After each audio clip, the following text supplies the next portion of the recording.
What's up guys, Matt here, MKS Performance. Just a part 2 on ring gapping guys. As you can see, we've just finished off doing the ring gapping on the 2 litre TFSI engine.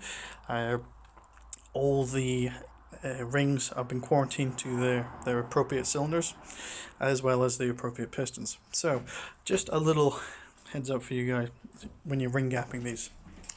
So, the way I do it is I always ring gap them with the numbers facing up the way. It means that I know that the piston is facing the way up it would be in the cylinder, and I will always grind down the way. So what that does is it will only generate a burr on the other side of that piston ring.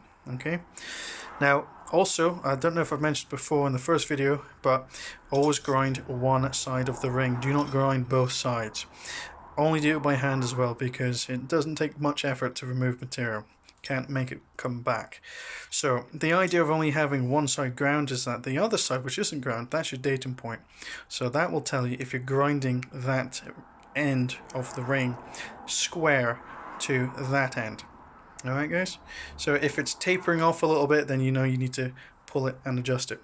But you've got to be careful you don't taper them in too much. They've got to be quite neat to each other, because when you're measuring it with the feeler gauge, the size that you want might go in just here, but because it's tapered, you've then got to remove material to get the feeler gauge further in. So you now have a bigger gap here than you do at the edge there. So it's always worthwhile just taking your time with these guys, alright?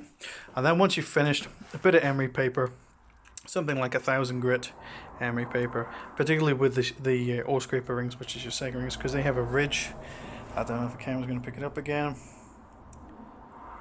There's a slight ridge. Let's see if I put my thumb there. Come on. There's a slight ridge there. So you've got to make sure that burrs are removed, because you don't want them burrowing their way into the pistons or the cylinder walls, or else that's really going to ruin your day. So there's a little tip for you guys. Alright, cheers.